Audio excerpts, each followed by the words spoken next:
Jocelyn Eve, welcome to Shrink Wrap Radio. Thank you. I know that you've been a listener to this show, and you've been eager to make your presence here. So I doubly welcome you, I guess. Thank you so much. I'm really glad to be here. I think I first heard about your show from Rachel Grant and Deborah Korn, former guests, and have since talking to you discovered so many more episodes that make me so honored to get to be featured on your pioneering podcast. So thanks for having me. Yeah, well, I feel honored too, and feel honored that you went on to explore it more on your own and that you discovered other things that you could relate to. So that always makes me feel great. Mm-hmm. And so we're going to be talking about your work in trauma therapy, and I'll let you tell us what that's. I'll let you do most of the talking. I will put in a question here and there. I suppose one thing to ask you is, we should note that you're in the Boston area, right? Mm-hmm. And you've gone to school in the Boston area. You've worked in the Boston area for years. I'm not sure. Have you had some affiliation with Harvard? Any of the work that you're doing? Only in that my internship was affiliated with Harvard when I was at Beth Israel's partial program during my 9-month field placement at Massachusetts Mental Hospital. So that's Okay, well, that's a good connection. a well-regarded place. But yes, Yeah. Harvard is, everyone's kind of loosely affiliated here. Certainly when I was at McLean, floating around the different inpatient units, I had my fair share of working alongside Harvard-trained clinicians, as well as my time at Cambridge Health Alliance and other teaching hospitals. So truly, I came to Massachusetts kind of by accident and stayed here because it's been an amazing place to learn and train and work alongside some of the brightest people and thinkers. Oh yeah. So I suppose a good place for us to start is what got you interested in becoming a trauma therapist? Because that's been a lot of your training and focus in the years since your graduation.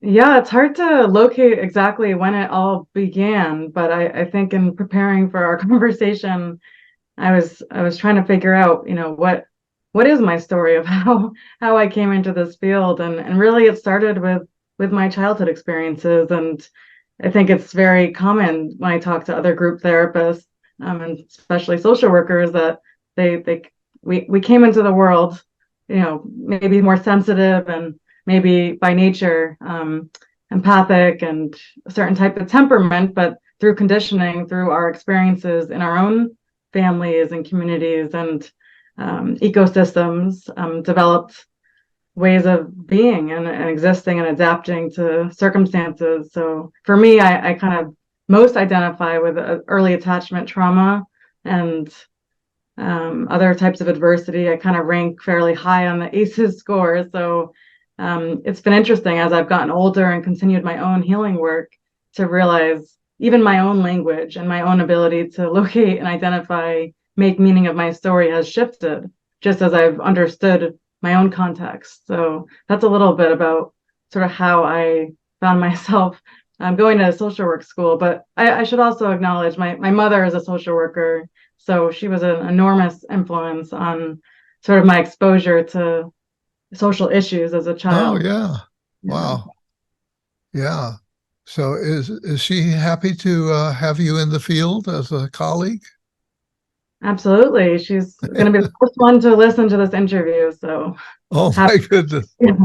Oh my goodness. Very, very proud of our social work roots and what that means in our family to, I guess, pass on that legacy of people who are doing tikkun olam, service work in the world.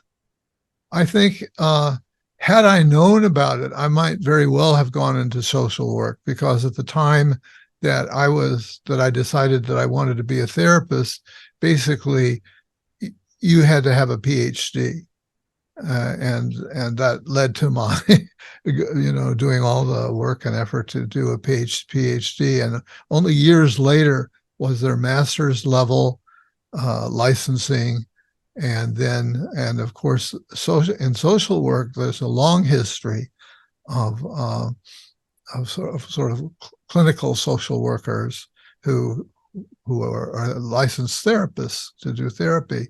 And a lot of people have the association of a social worker as somebody who hands out checks. Mhm. And but it's there, just as in psychology, there are all these different branches that you can go into in psychology, different Yeah. specializations. The same thing is true in social work. Yeah, and Now, I'll add that social work has a complex history and one that I am still reckoning with myself. So I feel like that's important to acknowledge, and kind of to your point that I didn't have a lot of exposure to like a PhD or other kind of routes. So I reflect a lot on sort of how I ended up here, and I can say I was fortunate to encounter some psychologists and graduates or in college, and I remember asking them about the different paths, and they were very. It was very clear to me that I wanted to work with people, and maybe teaching and supervising and all that good stuff is yeah, in the future, but getting to interact with systems has been a passion of mine. yeah. uh, I know that language is very important to you, and that you reject a lot of the language that surrounds issues of trauma. And uh, Yeah, no, I so appreciate the power of naming things. I'll never forget listening to Eve Ensler, her NPR on the power of naming things. And so I think language is so important. I mean, the week that we're recording is one of the most historic moments I've lived through. So I think that I wouldn't be able to come here today and not kind of give voice to my lived experience and the roots of kind of where my passion for this work comes from. I'll add that the thing about language that I think I'm struggling with in terms of locating myself and my history right now is that what we've learned in the field of trauma is that it's not so important what the specifics are of our histories, that actually the legacy of trauma, there's a lot of commonalities. So I actually have had a little bit of experience with the criminal justice system and was so horrified by the archaic language and the documentation that I encountered that was mm, asking me to like justify and document my experiences through a lens that had no bearing on the sort of depths of my experience. So yeah, whether it's sexual or emotional or spiritual or physical, I think what's important and what I want your listeners to hear is that it's valid, and it doesn't matter if I call it X, Y, or Z, that it's harmful, it's abusive, and I'm a trauma survivor. yeah. So you're not in denial that about the negative impact Mhm. of experiences that are elevated to the level of trauma.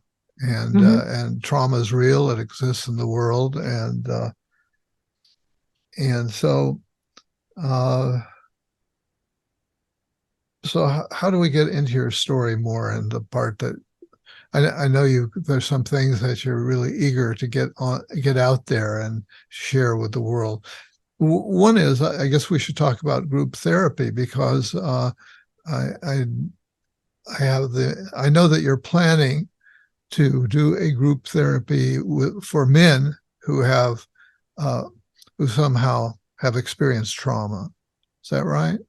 Yes, I'm so excited to be moving into men's work because I spent, I don't know, like a decade focused on what I called like women's issues, and I was involved in the Women's Resource Gender Action Center in college, and I've developed all these programs and initiatives and found all this kind of affinity in doing work with people who are female identified, and then in my private practice discovered how many of the men I was working with who also, need groups, need therapy, are underrepresented, and trying to build a bridge and recognize that all of our healing is tied up in this work across gender lines, and Yeah.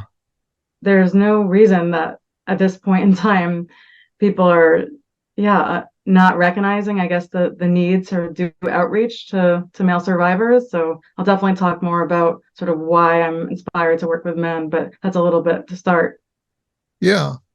Yeah. Well, and I believe that I don't know if if it's changed, but you're planning to work with a man as a co-therapist. Is that right?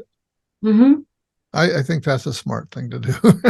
Yeah, a lot of the men who we're talking to, we're working with people all along the spectrum of manhood. So um, Yeah. they just need to identify with having the experience of being a man, and they are definitely reaching out more to my colleague, and I think that that's unsurprising. But we're both earlier in our careers, so it takes time to build a reputation as a group trauma therapist. But it's my favorite part of the work that I do is leading groups. I was blessed to inherit a mixed gender process group from a senior clinician in the area.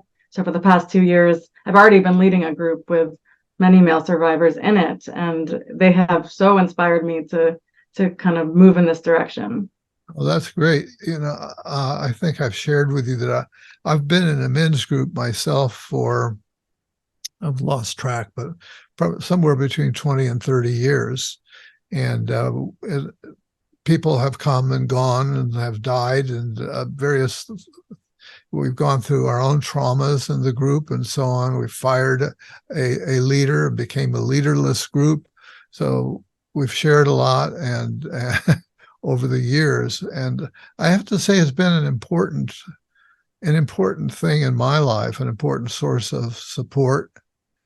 And so I really believe in men's work, men's groups, and and uh, and of course, and to a large extent, I think it was inspired by the women's movement and women's consciousness raising groups, so men began to sort of feel around the edges of that, and began to, and I think those people who are more or less in my age group uh, grew up in a culture where there were very strong messages about how to be a man, and what a man is and what a woman is, and all of that's a lot more up for grabs now.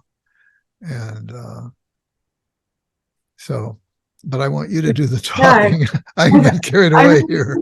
yeah, I really appreciate your naming like your own work and experience in men's groups, because you invited me to reflect on like what are my strengths as a therapist, and I've been thinking Yeah, a lot about just the role of therapists doing doing their own healing work, and especially in the trauma world. Like there's yeah, so much talk about the risk of re-traumatization, especially burnout, compassion fatigue. So for me, I don't believe in doing anything with my clients that I'm not, experienced in or well versed in myself. So doing my own work in groups over the years, I've had dozens of different experiences, and that has been formative and so healing, and so much of why I want to do this work with men's groups now. yeah. What do you think heals? We use the metaphor of healing, and what do you what what do you think the elements of healing are, particularly in relation to trauma work? Yeah, I mean, my orientation to trauma work, to all the work that I do, because I think most of what I do is trauma work these days, is that trauma happens in relationships and healing does too. So regardless of the particular intervention or technique or modality, I think that relationships heal. And in a group, when the context is that people have been harmed in groups, whether it's through bullying or racism or all the different forms of intersecting oppressions that we sit with every day with our clients, the group work is a very unique aspect of the medicine that I prescribe, I guess you could say. Yeah, yeah. So again, what do you think the healing element is when it works and it works really well? Yeah. What do you think? What do you think's going on there? I mean, you've had that experience in your own life on both Mhm. sides of it, right? There's so much to say here. It's amazing to see. I'm thinking of myself, but I'm thinking of so many of my clients in the past few years who have opened themselves up to group work. And what I see is just enormous growth, that it complements so much the individual work.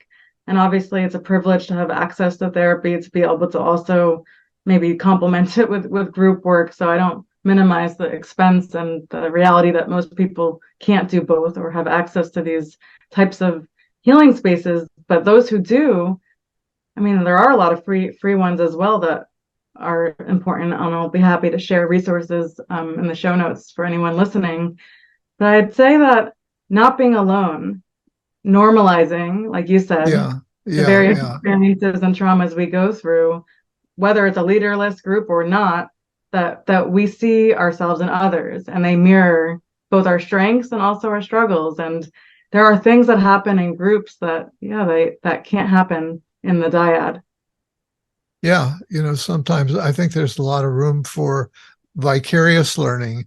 That is, somebody somebody else is working on an issue, and then I realize, oh my God, I can relate to that issue in one way or another in my own experience.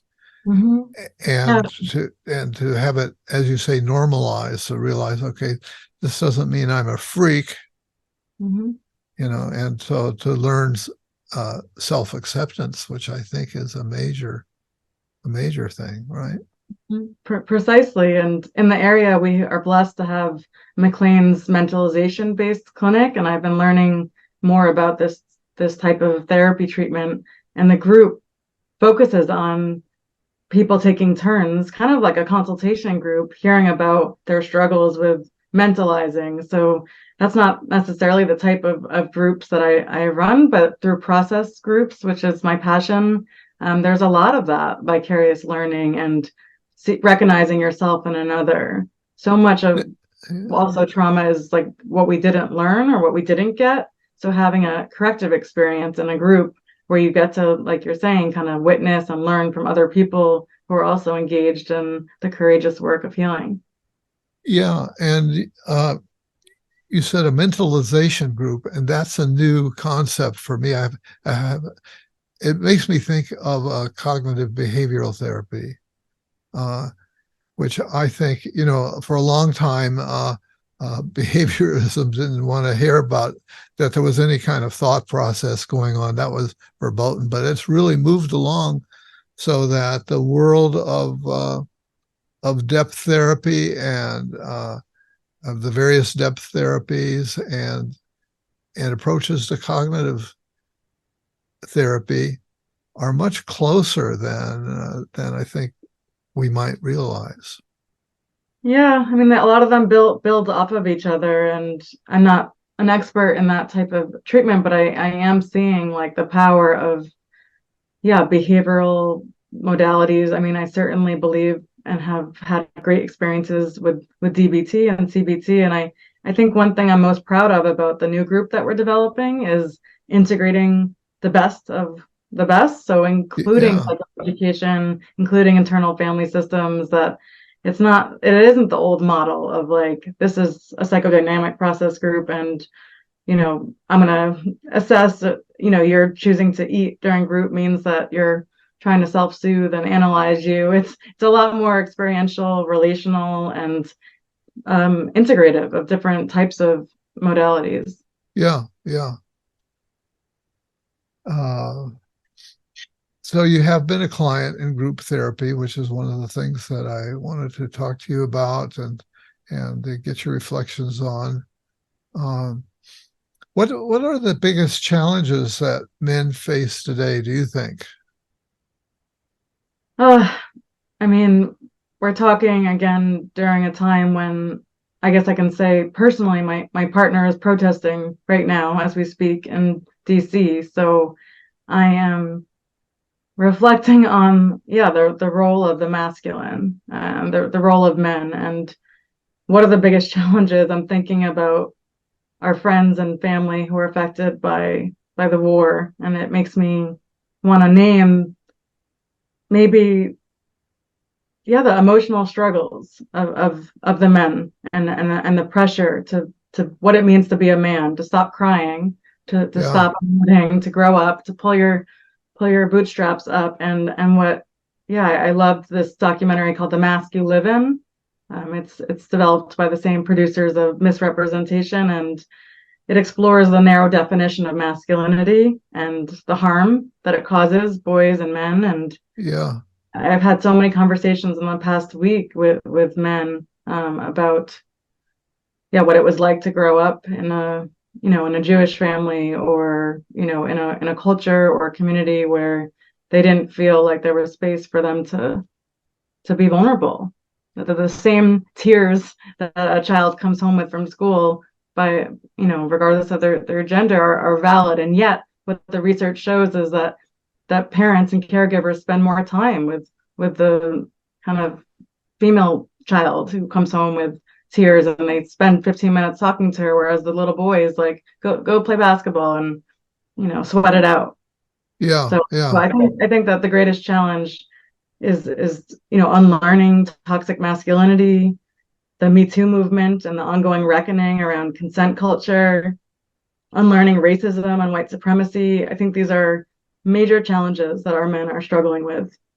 Yeah, definitely. Definitely. I mean, just as women have come to question the traditional roles, from the 50s and before, um, men have also gone through a confusing time, or still going through a confusing time of, okay, what does it mean to be a man? And and to accept one's feminine side. I think that, I recognize myself as a very feminine male in some ways, but also a traditional. I'm really, both sides are there.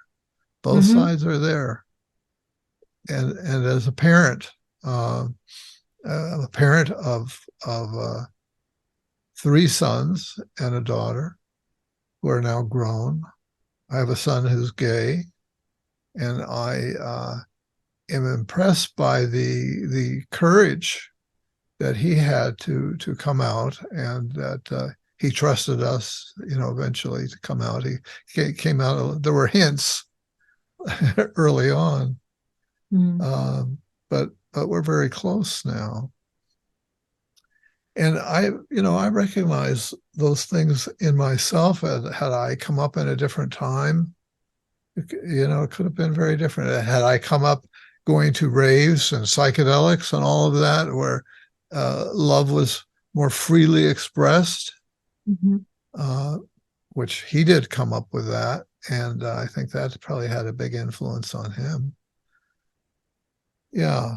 So, and you've used, uh, I gather you've grown up in a Jewish environment, because you've used some terms from Judaism as you're talking about, saving the world and so on, and our responsibility to do that. So I guess, is that also part of the finding your way, navigating, figuring out who you are? Yeah, I think I just felt it was important to acknowledge some of my roots and lineage. As I said, I'm on my own journey as I continue developing kind of my professional self. I'm also Yeah, still making sense of my history, and a lot about my history is actually that I don't, like many, I think, Jews and white people, don't actually know a lot about it, that there's been a lot of intergenerational trauma and a breakdown in kind of the stories and the narratives. So yeah, I'm interested and curious to learn more about like epigenetics and sort of the stories that my body tells me that I don't actually have language for. yeah. Interesting. Do you watch that show at all with Henry Gates Jr., uh, in which he brings on guests, and they go into their oh, you ought to see it. It's on PBS, and it's a regular series. And he is I think he's a Yale professor, something like that, and an African American. And as they go into people's roots, I mean, we find all kinds of things, like uh, white people who discover that they were that they're slave owners in their history, and how do they come to terms with that, and also going back to a European and earlier roots for. It's just an incredible show, and he does such a good job of shepherding people through these discoveries. Really, you got to Yeah, I will. find I'll finding add your that. roots. I'll Finding add your roots is the name of the series. Yeah, I'll add that to my queue. And just your sharing reminded me of some of the folks I've been talking to who are interested in the group have shared, does racial trauma like count?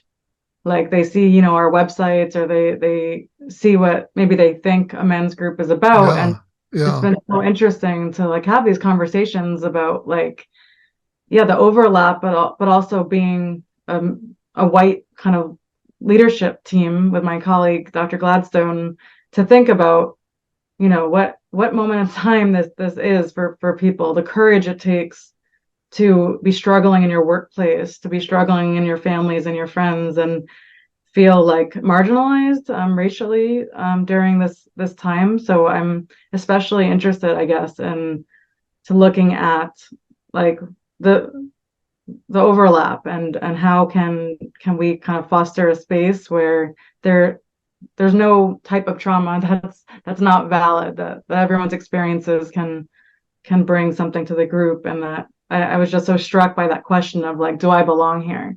yeah, yeah. And I was originally somewhat shocked to have some guests in my podcast who who said, "Well, we've all been traumatized." And at first, I had a little resistance to that idea, but as I've thought about it, and particularly everything that's going on in today's world, yeah, we are all being traumatized, regularly by the the big splits in our society and wars that have been going on forever all over the world, wars denied and not denied and out in the open, and others that are not so out in the open, and predictions of the passing of our human beings getting totally wiped out. I mean, it's I go to a medical place for some medical issues, and they have me fill out. You're talking about how the categories and the forms that you have to fill out. Hmm. And, I don't want to have a mental health record following me around. So I really resist that it all gets documented and follows you everywhere. And then people will make big judgments about your health, etc. And there's a way in which it makes sense, and I can understand them wanting to do it. But so there are these questions about uh, uh, uh, the scales on a scale of 0 to 10. How worried have you been in the last 7 days? How Hmm. depressed have you been in the last 7 days? It's a, are you kidding? How can you not be worried? How can you not be depressed? I say never. I thought, no, no, that doesn't fit me at all. So I'm lying, but I'm not lying to myself about that. Hmm. So, Yeah, it's interesting. I'm hearing what you're saying and thinking about like the connection to my work and group work. And I'm so passionate about trauma informed care. And one of the pieces that rings a bell from what you're talking about is how we evaluate the effectiveness of yeah, is this, how do we even assess if this is a good fit for you? Is this actually a good group, or is this the time to yeah, engage a trauma group? And I think that there are instruments that group therapists use to kind of measure the efficacy and assess like where you're at when you come in, and then the midway mark, and then afterwards. sure.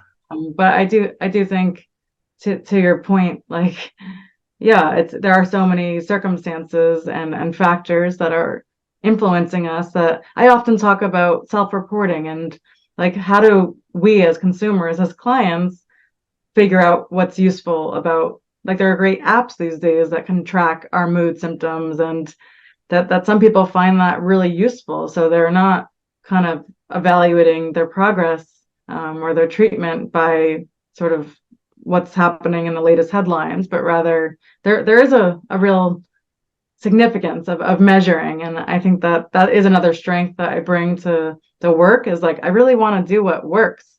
And I Sure. really Yeah. Good for been you. drawn to, yeah, Right. I've been Right. really drawn to group therapy because I believe in the research, but I also, like I said, have seen it firsthand in myself and others that it's transformative. Yeah. Yeah. Yeah, there's so many issues around evaluation, program evaluation, and it's kind of a necessary thing. But the context in which it happens is really important, and whether or not there's the freedom to really be honest and to not have to worry that there are negative consequences for oneself. So yeah, it's tricky, Yeah, and as is all of reality yeah, tricky.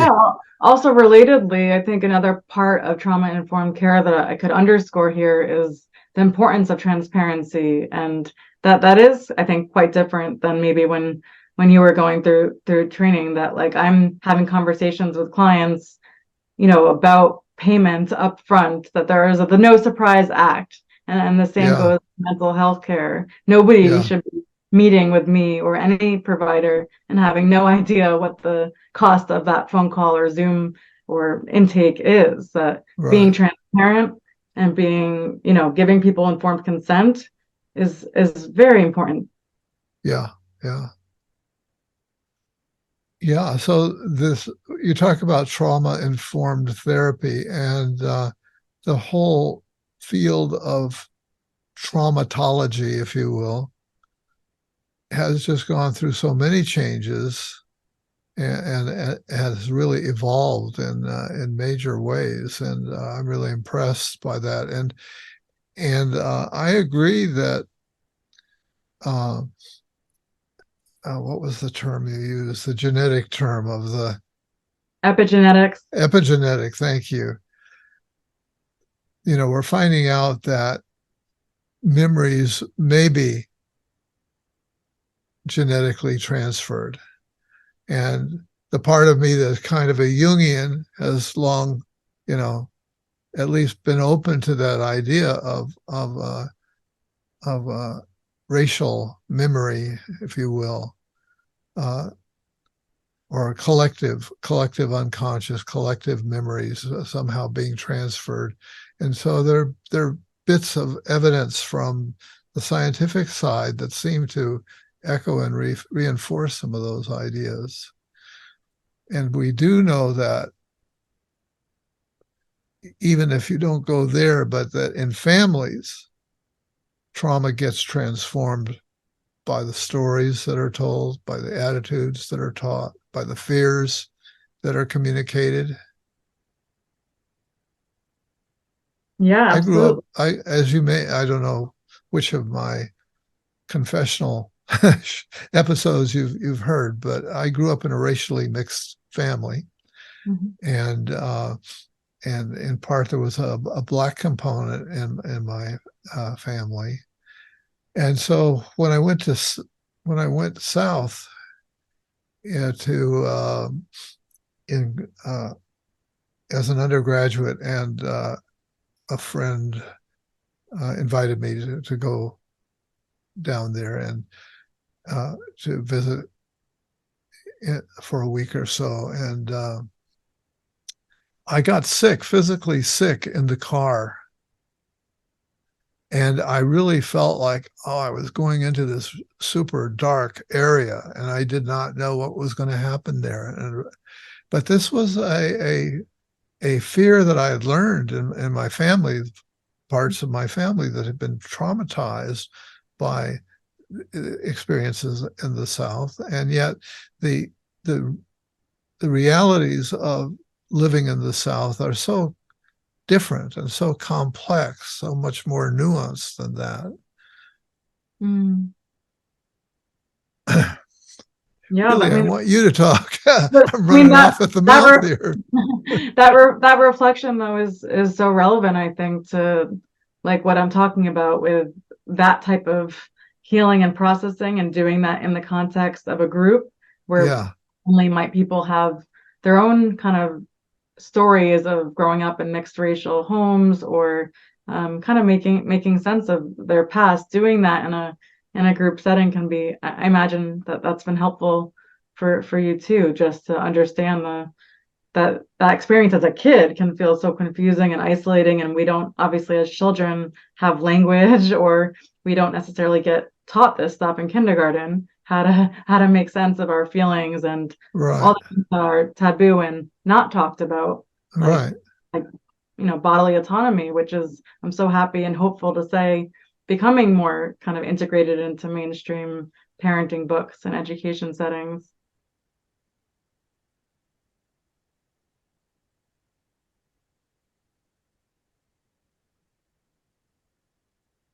I'm looking at some of the questions that we had discussed, maybe talking about. Um,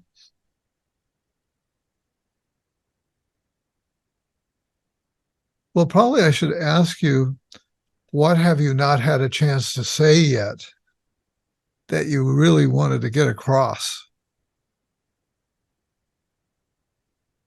Well, I would love to share a little bit more in terms of your question about the what is how helpful, or what is the medicine maybe of group work. Those are my words, but thinking about integrating internal family systems into this group. And for those who aren't familiar with that, part of what I wanted to name was just, yeah, that internal family systems has been, I think, a very widely accepted and beloved modality because it's so easy to think about maybe our personalities in terms of subsystems and parts, that each of our wounds or the parts of our personalities that have developed have different goals and agendas and intentions. And I'm excited about the framing of how to integrate internal family systems to this new men's group, because the whole job of our parts is to make sure that we can survive. And there are, daily life parts that help us to engage with others and with our environment. And it gets very complex, and there's a lot of dissociative systems that happened, that I think the healing space of a trauma group can help us to, again, not be alone with those experiences, and recognize that it can be safe to talk about those exiled parts, those psychological wounds that were traumatic or overwhelming, as well as the protectors and managers, firefighters, which are so vital when it comes to understanding how do we cope, what happens after these experiences, these adversities. And also what the research is showing is that as adults as well, we can develop complex trauma and dissociative kind of defenses. So I think it's a really exciting time to be a trauma therapist and to be developing groups that can meet the needs of kind of this moment. So yeah, I'm excited to kind of learn more about learn more and evaluate and be kind of on the front cutting edge of what group work looks like for trauma at this time. When you mentioned firemen and managers, I take it you were referring to internal parts of oneself that might be uh, sort of positive sub personalities that are helping to manage and put out the fire. Yeah, exactly. The Yeah, protectors are, they protect the exiled, those yeah, psychologically wounded parts from further harm. Uh, yeah. so they act to put out feelings of overwhelm, whatever it takes to end the pain immediately. Typically, for many of us with PTSD like symptoms, that looks like fight or flight reactions. And then there are the manager parts, which they act to keep us feeling secure by controlling people, events. I'm sure a lot of my manager parts came out in our planning for this day, just kind of wanting to have input about the questions and the title, and that it's really a beautiful system that normalizes that all the ways that we interact with the world are are okay, that they're just parts of our personalities, and Yeah. more we can learn and integrate them into our adult selves. And a big part of IFS is self energy. So as a therapist in a group, the clients are hopefully borrowing some of my curiosity. They're the seven C's: confidence, compassion, clarity, creativity. I'm probably missing a few, but just like that's really the goal, is integration, and to make sense of what happens when we can't access that self energy, and we're totally blended or burdened by the exiled experiences and parts of our traumas. So as you can see, I'm kind of jumping all over the place because it's so exciting to me that this is an opportunity that I have to build and to develop something new that hasn't really been done before. Uh-huh. The My familiarity with internal family systems is learning about it through having interviewed people who are working in the area of assisted psychotherapy.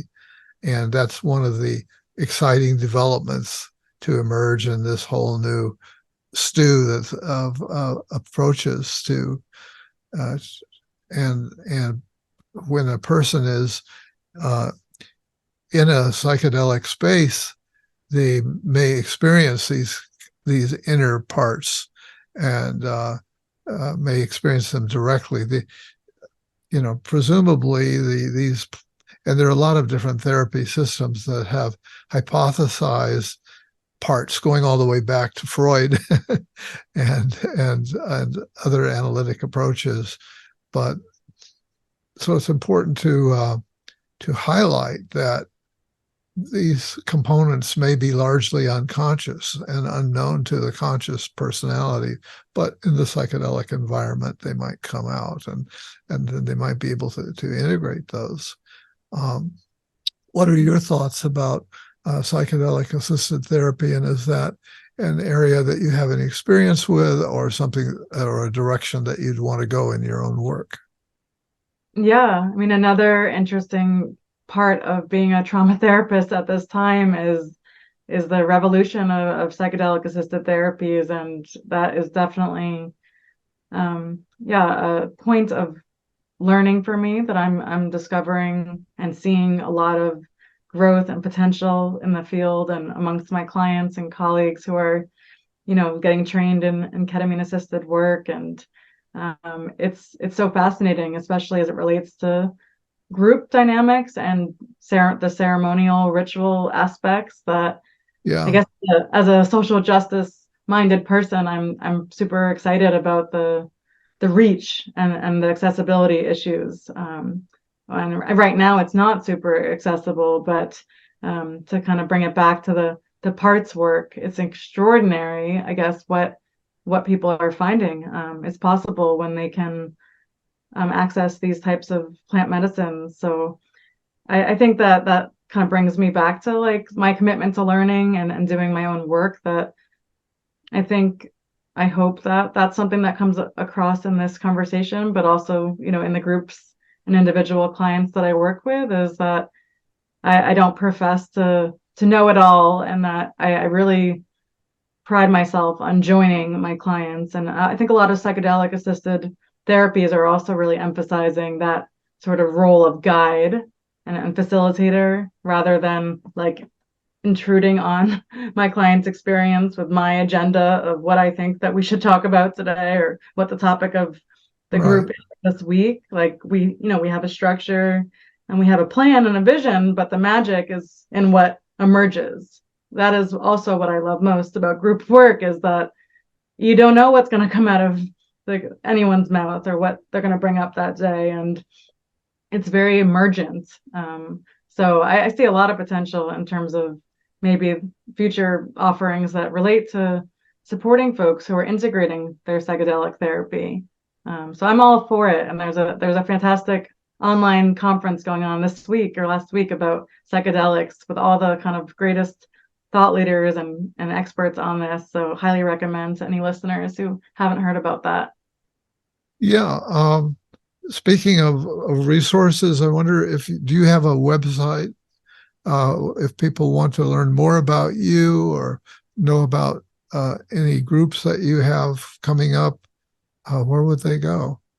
Yes, my information is pretty much all on my website. I also have some other kind of social links that I can share with you, but my website is jocelyneve.com, and you'll see some recent Instagram lives where I've shared about sort of my thinking about the group that we've been developing, as well as kind of I love to share resources. So I'll plug a colleague, Misha Bryak's work with Beyond Consent, the Bonobo Network, menhealing.org, oneinsix.org, Male Survivor. There are so many people, doing great work right now in the space of men and men's trauma.